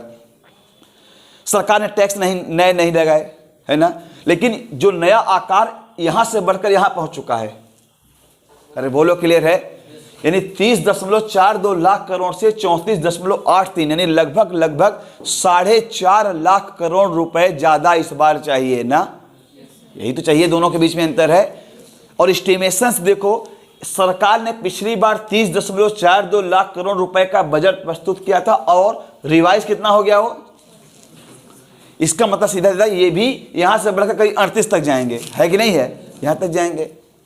अब जरा इनका घाटा देखा जाए कि इनका बजटीय घाटा कितना था, तो भी आप निकालेंगे तो ये बजट घाटा लगभग चला जाएगा 13% के आसपास का। बोलो है कि नहीं है, बजट घाटा लगभग 13% का चला जाएगा। इस घाटे को कैसे मैनेज करेंगे? ये घाटा हम कैसे मैनेज करें। हम जिस भी तरीके से इस घाटे को मैनेज करें उसी को हीनार्थ प्रबंधन कहा जाता है। क्या कहलाता है? हीनार्थ प्रबंधन, हीनार्थ मैनेजमेंट। यही कहलाता है कि हम इस घाटे को कैसे पूरा करें। जो घाटा मुझे लगा, अब इस घाटे को पूरा करने के मेरे पास दो ही रास्ते हैं। एक रास्ता ये है कि मैं विदेशी ऋण ले लूं। अरे बोलो, क्लियर है? विदेशी ऋण ले लूं। दूसरा रास्ता मेरे पास, मैं करेंसी छाप दूं, 2,000 के नए नए नोट छाप कर मार्केट उतार दूं। याद रखिएगा, नोट मत छापिएगा। नोट छापकर अगर आप घाटे को पूरा करेंगे तो देश बदहाल हो जाएगा और जो है कि गरीबी इस चरम पर, महंगाई बहुत ऊंची हो जाएगी। ये मुद्दा बात के समय पे है, जब बैंकिंग के मुद्दे को आप पढ़ेंगे, करेंसी और बैंकिंग को पढ़ेंगे, तब समझाऊंगा इस मुद्दे को कि नोट छापकर इस घाटे को पूरा करना अपने पैर पर कुल्हाड़ी मारने के बराबर होगा। सरकार चाहे जो कुछ भी करे, इस घाटे को पूरा करने के लिए जो भी इंतजाम करेगी, जो भी व्यवस्था करेगी, वही क्या कहलाता है? हीनार्थ मैनेजमेंट, हीनार्थ प्रबंधन कहलाता है। ठीक है, चलिए हम उसकी चर्चा बाद में करेंगे। बजट के टॉपिक में इकोनॉमिक्स नहीं पढ़ रहे हैं हम लोग कुछ और यहाँ पर पढ़ना है। तो सरकार ने जो अभी का बजट प्रस्तुत किया, नया टैक्स नहीं लगा रही है सरकार इस पर। इस बजट में नया टैक्स सरकार लेकर नहीं आ रही है। फिर आखिर इसको कैसे पूरा करेगी? इस जरूरत को, जो इससे यहां से जंप किया है जरूरत, जरूरतें कैसे पूरी होंगी? तो निश्चित रूप से सरकार कहीं न कहीं से अपने राजस्व खर्च को घटाएगी, रेवेन्यू एक्सपेंडिचर को घटाएगी। और जब घटाएगी सरकार, तो सरकार की कई योजनाओं में, कई सब्सिडीज पर जो आपको लाभ मिल रहा है, वो क्या हो जाएगा? कम होगा। और कैसे घटा सकती है भाई? हाँ बोले। सर, पहले जो इनका इनकम था वो 30 लाख करोड़ रुपए का था, बट अब हो गया इनकम 34 लाख करोड़ रुपए। तो सर, ये इनकम बढ़ा कैसे? सर, आप कोई नया टैक्सेस नहीं लगा रहे हैं, कोई नहीं। इन्हीं मुद्दों की तो बात हो रही है अभी। इन्हीं बातों को आप समझेंगे, बाद में थोड़ा समझेंगे आप, ठीक है ना। जब आप इतनी इनकम दिखाते हैं, अब इसी आंकड़ों को ध्यान से आप देखिएगा, ध्यान से देखिएगा, तो आपको खुद ही समझ आ जाएगा कि यही तो आपको समझना है मुद्दा, कि जब आपने ये लाइन कही है कि आप 30.42 लाख करोड़ के बाद यहाँ आए और यहाँ से आप यहाँ आ गए, ऐसा हुआ आपका। आपने नेट टैक्सेस नहीं लगाए और आपको इनकम जनरेट करनी है, इसका मतलब होता है कि ये इनकम आपको कहीं और से बोरो करना पड़ेगा। कहाँ से बोरो करना पड़ेगा? इंटरनेशनल एजेंसी से करना पड़ेगा। और जब इंटरनेशनल एजेंसी से आप करना शुरू कर देंगे, तब उस कंडीशन से आपका फिस्कल डेफिसिट और बढ़ेगी, क्योंकि राजकोषीय घाटा में उस पैसे को काउंट भी नहीं करेंगे हम, और कुल व्यय मेरा बढ़ता चला जाएगा। अभी भी नहीं समझ पाए इस पॉइंट को आप लोग? समझ गए? जैसे सपोज कि हमारा कुल खर्चा 120 रुपए से बढ़कर 150 रुपए हो गया है। हाँ, अभी तक मेरे पास टोटल पैसा विदेशी ऋणों को लेकर 120 रुपए आ रहा था, तो मुझे 30 रुपए घाटा लग रहा था, है ना। मैंने इसी घाटे को पूरा करने के लिए 30 रुपए और विदेशी बैंकों से ऋण ले लिया, तो अब विदेशी बैंकों का ऋण बढ़कर 50 रुपए हो गया हमारे ऊपर, यानी टोटल हमारी इनकम जो है वो 100 रुपए रह गई। अब हमको घाटा 50 का देने लग जाएगा। पॉइंट क्लियर है कि नहीं है? इसका मतलब फिस्कल डेफिसिट का बढ़ना क्या है? तय है। अगर आप नया टैक्स नहीं लगाओगे तो उसको पूरा करने के लिए आपको फॉरेन एजेंसी से ही तो पैसे लेने पड़ेंगे, और उस पैसे को हम काउंट नहीं करेंगे फिस्कल डेफिसिट को कैलकुलेट करते समय। तो जब करेंगे तो मेरा फिस्कल डेफिसिट क्या हो जाएगा? बढ़ा हुआ दिखाई पड़ेगा, है कि नहीं है? दिखाई पड़ेगा। तो देख नहीं रहो कितना रख दिया गया है। हमने शुरू से ही मान लिया कि हम 6.8% की फिस्कल डेफिसिट को सहन करेंगे, और 6.8 का राजकोषीय घाटा, इतने परसेंट राजकोषीय घाटा कुछ मायने रखता है। 6.8% के जीडीपी के टर्म में 6.8% की फिस्कल डेफिसिट देश की अर्थव्यवस्था को कोलैप्स करने की स्थिति में आ जाती है। तो यहां तो 9.5 का डेफिसिट हुआ है हमको। यहां तो हम मानने को तैयार हैं कि उस समय अर्थव्यवस्था ही कोलैप्स हो गई थी कोरोना के काल। बोलो है कि नहीं है? वो तो मैं समझ रहा हूं कि 9.5% की डेफिसिट या इससे भी मैं ज्यादा एक्सपेक्ट कर रहा था। मेरे को लगता है कि फिस्कल डेफिसिट ओवर 10% होगी, चलो 9.5% पर रुकी रही, मैं मानता हूं चलो ठीक है। लेकिन यहां तो मैं जानने के बाद ही अपनी फिस्कल डेफिसिट को 6.8% पर रखने को तैयार हो गया हूं। इसका मतलब होता, और फिस्कल डेफिसिट तभी बढ़ती है जब आप जो है विदेशी संस्थाओं से ज्यादा मात्रा में ऋण लेते हो, है कि नहीं है? ये कॉन्सेप्ट तो क्लियर हो गया आप लोगों का। तो फिर सरकार ऋण क्यों ले रही है? सरकार ऋण इसीलिए ले रही है कि वह अपने रेवेन्यू एक्सपेंडिचर को कम नहीं करेगी, लेकिन कैपिटल एक्सपेंडिचर को बढ़ाएगी। अरे बोलो है कि नहीं है? यानी कैपिटल एक्सपेंडिचर को हम अभी भी बढ़ाना जारी रखेंगे देश के अंदर निवेश आकर्षित करने के लिए। सबको पॉइंट क्लियर हो रहा है? इसीलिए वो कह रही है, इस बात को साफ साफ कह रही कि मैं इस रेवेन्यू डेफिसिट्स को, ये जो फिस्कल डेफिसिट्स है, इसको 6.8% तक बियर करने को तैयार हूं, लेकिन मैं अपने महत्वाकांक्षी प्रोजेक्ट्स को जो कैपिटल फॉर्मेशंस में पार्टिसिपेट कर रहे हैं उनको मैं रोकने को तैयार नहीं हूं, क्योंकि उनको मैं नहीं रोकूंगा, क्योंकि यही आने वाले कल में देश के धरोहर होंगे, वही देश की पूंजी बनेंगे जो कि देश के अंदर निवेश आकर्षित करेंगे। समझ आए नहीं? कि तो अब पक्ष और विपक्ष के बीच में आलोचना का सबसे बड़ा मुद्दा यही है ही, सबसे बड़ा, कि क्या रेवेन्यू एक्सपेंडिचर। अब आते हैं जरा FRBM एक्ट के तहत 2003 में क्या कहा गया था, जरा उसकी हम चर्चा करना चाहेंगे। FRBM एक्ट 2003 में जो पारित किया गया था, वो एक्ट इस तरीके से था कि इसमें इसका नाम था fiscal responsibility and budget management act 2003। तो मैं FRBM एक्ट, इसमें यहां तक विजुलाइज हो रहा है, FRBM एक्ट 2003, इसका पूरा नाम था फिस्कल रिस्पॉन्सिबिलिटी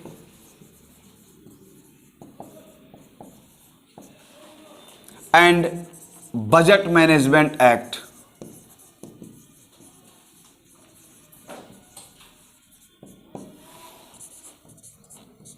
2003। ठीक है, जिसको अटल बिहारी वाजपेयी की सरकार के समय में बनाया गया, fiscal responsibility and FRBM act 2003 को पारित किया गया था। इसका काम क्या है कि भारत सरकार को बजट से पहले इस बात की सलाह देना कि इस बजट में कितने % की फिस्कल डेफिसिट रखनी है आपको। पॉइंट क्लियर हो गया? अब जब इसकी सलाह ऐसी आने लगे कि ये कहे कि नहीं, इस बार की फिस्कल डेफिसिट आपको लेस देन 3% रखनी है, इसका मतलब होता है आपके पास कैपिटल के रूप में एक्सपेंडिचर करने के लिए पैसे नहीं होने चाहिए। जब इस पर एक्सपेंडिचर आप करेंगे ना, तो फिस्कल डेफिसिट बढ़ेगी, अपनी बढ़ेगी, क्योंकि आप रेवेन्यू एक्सपेंडिचर को कम नहीं कर सकते हैं। किसका वेतन रोक देंगे आप? अगर आप नौकरी पाए हैं और आपको वेतन नहीं दिया जाए तो नौकरी करेंगे आप? आंदोलन करेंगे। जिसको पेंशन, जो पेंशनर है उनके पेंशन को रोक देंगे आप, या फिर जो सामाजिक कार्यक्रम चल रहे हैं उनको रोक देंगे आप, या सब्सिडी को रोक देंगे आप? किसको आप रोक देंगे? यानी ये तो संभव नहीं है कि सरकार अपने मद में किए गए खर्चों की कटौती के अलावा कोई अन्य कटौती कर ले। सब्सिडी में कुछ तो चेंजेस किए जा सकते हैं, मतलब इतने ज्यादा सब्सिडी दी जाती है जो। अभी धीरे बोलो, ये लाइन, इतना बवाल चल रहा है MSP को लेकर। सरकार ने इस बजट में कहा है कि जो इसकी प्रोक्योरमेंट रेट होगी वह MSP के 1.5 गुना होगी। आग लगी है देश के अंदर किसान बिल को लेकर। इस पर हम इस डिस्प्यूटेड मुद्दे पर एक लाइन मैं नहीं बोलूंगा, ठीक है, कतई नहीं बोलूंगा मैं, क्योंकि कुछ लोग साफ साफ टारगेट करते हैं मुझे कि एक सॉफ्ट टारगेट हूं मैं इस मामले में, कि you are very much biased without any proper interpretations of the bill. You are absolutely biased persons. भैया मैं इसके लिए तैयार नहीं हूं। So I'm not going to talk anything about this topic. मैं इस मुद्दे पर कुछ बोलने को तैयार अब नहीं हूं, ठीक है। मैं सॉफ्ट टारगेट बन गया, यही नहीं 2-3 जगह जहां और मैं पढ़ाता हूं वहां भी मैं इसके लिए टारगेट बना। नहीं ठीक है, तो मुझे लगा कि यार जैसे कि टीचिंग से अच्छा तो मजदूरी करना है, कभी कोई ऐसे माहौल पैदा होते हैं। तो इसको जरा समझने का आप लोग प्रयत्न करिए, छोड़िए आप समझ पा रहे हैं कि क्या मैं कहना चाह रहा हूं। अगर ये FRBM एक्ट जो पास किया गया, इसका सिर्फ एक उद्देश्य था कि सरकार को ये इस बात की जानकारी दे, यह बताए सरकार को कि वास्तविक रूप से फिस्कल डेफिसिट को, राजकोषीय घाटे को कितने % पर रखा जाना चाहिए। और ये क्या सलाह देता है? 3%, 3.5%। तो जब आप अपने राजस्व खर्च को, रेवेन्यू एक्सपेंडिचर को कम नहीं करेंगे और फिस्कल डेफिसिट को भी नीचे ले आएंगे, इसका मतलब आपको कैपिटल एक्सपेंडिचर कम करना पड़ेगा आपको, बोला कि नहीं है। और कैपिटल एक्सपेंडिचर जैसे ही आप कम करना शुरू कर देंगे, वैसे देश के अंदर निवेश के रास्ते में क्या पड़ जाएगी? बाधा पड़ जाएगी। तो ऐसा नहीं कि केवल मोदी की सरकार ने, बल्कि सन 2011-12 के बजट में मनमोहन सिंह की सरकार ने FRBM एक्ट की अनदेखी किया, कि जो उसने सलाह दिया उसको नहीं माना। बोला इतना तो कर ही नहीं सकता, इसको फिस्कल डेफिसिट को मैं इतने नीचे लेकर आऊंगा तो मेरा कैपिटल एक्सपेंडिचर इतना प्रभावित होगा कि देश की अर्थव्यवस्था ठहर जाएगी। यहां चारवाक का रूल थोड़ा ठीक लगने लगता है, कि चाहे उधारा लेकर घी पियो लेकिन पीना जरूरी है। अब उधार तुम्हें लेना पड़ेगा क्योंकि देश की अर्थव्यवस्था क्या है, बहुत स्लो हो गई, स्टिग्नेंट हो गई है ना। यानी फिस्कल डेफिसिट को बहुत नीचे नहीं ला सकते हैं। फिर 2016 में सरकार ने एनके सिंह की अध्यक्षता में एक कमेटी बनाई नरेंद्र मोदी की सरकार ने, और ये अरुण जेटली के कहने पर एनके सिंह के इस बताया कि भैया आप FRBM एक्ट की समीक्षा करें, FRBM एक्ट की समीक्षा करके नए सुझाव प्रस्तुत करिए। और वो व्यक्ति 2016 में एनके सिंह थे। उन सुझावों को मैं पढ़ना चाहूँगा कि उन्होंने क्या सुझाव दिए, ये आपको मैं बताना चाहूँगा। उनका जो सुझाव था एनके सिंह 2016 में बनी थी, इस समिति ने इसकी समीक्षा करते हुए सुझाव दिया था कि राजकोषीय घाटे को GDP के 3% तक लाया जाना चाहिए। यानी कि फिस्कल डेफिसिट को कहाँ लाना चाहिए, 3% तक। कब, 2016 तक। बोलो क्लियर है। 2020 तक इसका लक्ष्य घटाकर 2.8% कर देना चाहिए, और बाद में इसे घटाकर 2023 तक 2.5% पर ला देना चाहिए। बात क्लियर हो गई। यानी इन्होंने 2016 में इसका आंकड़ा बोला कि 3% होना चाहिए। 2020-21 में इस समय जो चल रहा है फाइनेंशियल ईयर, इसके इन्होंने आंकड़ा दिया है कि 2.8% होना चाहिए, और 2023 तक घटाकर 2.5% पर लाना चाहिए फिस्कल डेफिसिट को। ये इन्होंने आंकड़ा प्रस्तुत किया। तो अगर इन्होंने एनके सिंह ने जब इस आंकड़े को प्रस्तुत किया था या रिपोर्ट दिया, ये तो बीजेपी गवर्नमेंट की ही देन है ना। ये तो एनके सिंह की कमेटी तो बीजेपी ने ही बनाई थी। तो फिर बीजेपी ने इसे क्यों नहीं माना और यहां पर आकर खड़े हो गए। तो जब उनसे पत्रकारों ने पूछा कि एनके सिंह की अध्यक्षता कमेटी ने जो सिफारिश की थी उसे क्यों नहीं माना, तो उन्होंने साफ साफ कहा कि इतना बड़ा एक इकोनॉमिक क्रंच आया कोविड-19 के कारण, तो ये आंकड़े पाना संभव नहीं है कि इसको हम अगर, क्योंकि जैसे ही हम फिस्कल डेफिसिट को 2.3 या 2.5 2.8% पे ले जाएंगे, वैसे देश की आर्थिक प्रगति अपने आप क्या हो जाएगी, ठहर जाएगी, क्योंकि हमारा कैपिटल एक्सपेंडिचर क्या हो जाएगा, शून्य के बराबर चला जाएगा। क्योंकि भारत में इस समय तमाम ऐसी योजनाएं चल रही हैं जिन योजना को रोक नहीं सकते हैं। आयुष्मान योजना, बोलो है कि नहीं है, इनको आप रोक नहीं सकते हो। मजदूरी से संबंधित नरेगा योजना आप रोक नहीं सकते हो, मनरेगा को रोक नहीं सकते हो आप। प्रधानमंत्री सम्मान निधि योजना को आप रोक नहीं सकते हो। कृषि पर सब्सिडी को आप रोक नहीं सकते हो, है ना। दिन पर दिन सब्सिडी की मांग होती जा रही है, यानी सरकार को रेवेन्यू एक्सपेंडिचर को किसी भी हाल में उतना या उससे कहीं ज्यादा ही करना होगा। और फिस्कल डेफिसिट को भी नीचे ले आना, कैपिटल एक्सपेंडिचर 0 के बराबर हो जाएगा, बोलो है कि नहीं है। उस कंडीशंस में आपकी आर्थिक प्रगति रुक जाएगी। तो सरकार की ये आलोचना मुझे कम तर्कपूर्ण लगती है जो भी व्यक्ति कर रहे हैं, क्योंकि वर्तमान की परिस्थितियों में जो भी लाइनें कही गई हैं, वर्तमान के कानून के अकॉर्डिंग, वर्तमान के सर्कमस्टेंसेस के अकॉर्डिंग इस तरीके की चीज़ों से घबराने की जरूरत नहीं है। इसे हम पूरा कर लेंगे, ठीक है। अब सरकार ने इसका लक्ष्य क्या रखा है, उसने कहा है कि हम जो है अभी भी बहुत ज़्यादा आशान्वित नहीं है, लेकिन हम इस बात को, इस ग्रोथ रेट को लगभग 11% तक मेंटेन करेंगे 2021-22 के फाइनेंशियल ईयर में। यानी कि हमारी ग्रोथ रेट लगभग 11% के आसपास होगी, और जो एक अप्रत्याशित वी शेप की रिकवरी करेगी। वी शेप की रिकवरी का मतलब होता है कि हमारी जो अर्थव्यवस्था नीचे फॉल डाउन हो रही थी अचानक से उठेगी ऊपर की तरफ, ठीक है। यानी कोविड-19 से लगातार हमारी अर्थव्यवस्था जो नीचे की तरफ आ रही थी, वह 11% ग्रोथ रेट के साथ हम कहाँ जाएंगे, ठीक ऊपर की तरफ बढ़ेंगे। तो जितना फॉल डाउन हो तो उसको हम रिकवरी कर लेंगे अगले 2-3 साल के अंदर। तो एक शार्प डिक्लाइन और शार्प जो है इंक्रीमेंट जो होता है उसको वी शेप रिकवरी कही जाती है। वी शेप रिकवरी हम पा जाएंगे, ठीक है। एक रिकवरी होती है यू शेप की। अगर यू शेप की रिकवरी की आप बात करते हैं तो इसका मतलब ये होता है कि हम कुछ नीचे आने के बाद कुछ देर तक उसी अवस्था में चलेंगे, अरे बोलो क्लियर है, फिर अचानक से जंप करेंगे, है ना। ऐसी रिकवरी तो तब संभव हो पाती जब इंफ्रास्ट्रक्चर आपके पूरी तरह से मेंटेन हो। चलिए इसके बारे में कि रिकवरीज के कई कर्व बनेंगे, उनकी चर्चा हम लोग बाद में करेंगे। फिलहाल भारत वी शेप रिकवरी की कॉन्सेप्ट में के तहत काम कर रहा है कि हम धीरे धीरे अगर सपोज करो कि इस साल को आप मानते हो, इस साल को अगर आप मानते हो कि 2020 है, 2020 तो यहां नहीं होगा क्योंकि हम बहुत नीचे आ चुके हैं, है कि नहीं है। 2020 यहां मानते हैं, है ना। सपोज करो इसको हम मानते हैं 2015 है ये, और ये है 2020 है ना। तो जैसे हम आगे की तरफ बढ़ते जाएंगे, ऊपर की तरफ बढ़ते जाएंगे, तो ये हमारा साल यहाँ पर 2021 है ना। ऐसे करके हम आगे बढ़ते एक दिन हम क्या करेंगे, रिकवर कर जाएंगे अपनी अर्थव्यवस्था को, ऐसा करेंगे हम लोग, ठीक है ना। तो हमारे वी शेप रिकवरी हम करेंगे और ऐसी प्रतिबद्धता मैं जता रहा हूँ। और कुछ नीतियों में जहाँ पर सरकार ने कैपिटल एक्सपेंडिचर पर लगातार एक्सपेंस करने की नीति बनाई है, उसके कारण मुझे ऐसा लगता है कि ये पॉसिबल भी हो जाएगा।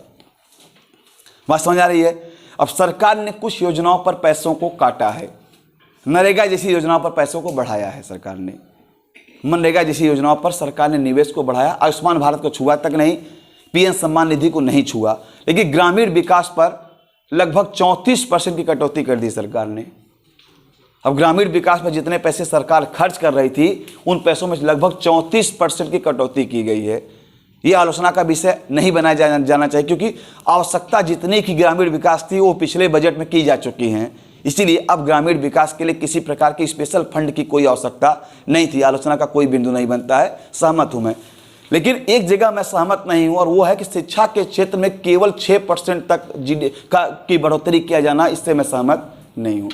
जबकि शिक्षा के क्षेत्र को एक बेसिक इंफ्रास्ट्रक्चर की आवश्यकता थी, और शिक्षा के क्षेत्र में सरकार को ज़्यादा मात्रा में कंट्रीब्यूशंस करना चाहिए था। ये थोड़ा निराशाजनक बजट में था कि जहां मैं ये लाइन कह सकता हूं, क्योंकि आज का टाइम खत्म हो गया है। क्योंकि बजट के सारे आंकड़े, तो कॉन्सेप्ट आपको बताया इसके पीछे के, बजट के सारे आंकड़े अभी बता पाना शेष है, वो रह गया है आप लोगों का।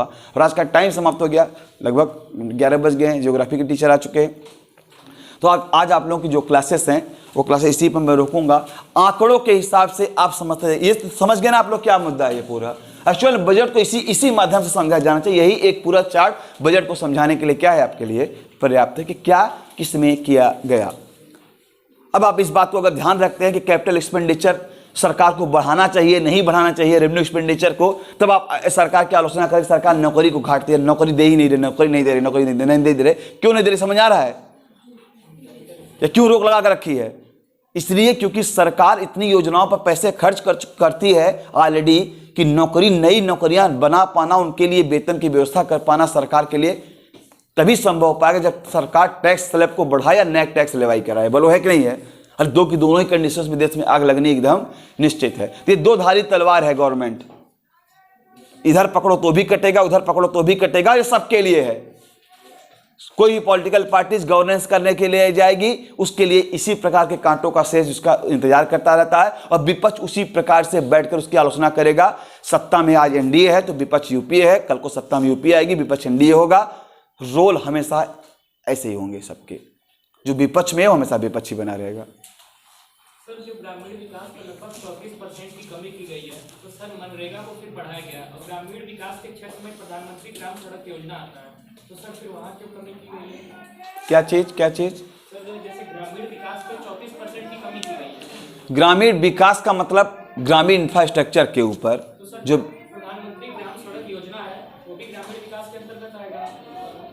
अब दो चीजें मिक्सअप कर रहे हैं। नहीं सर, तो मैं मनरेगा के थ्रू बता रहा हूँ सर। मनरेगा में अगर गवर्नमेंट ने इन्वेस्ट नहीं तो क्या मनरेगा में केवल सड़क ही बनाया जा रहा था क्या? नहीं, सड़क बने, गड्ढे और तालाब वाला बनाए जा रहे थे, जो भी सर काम है।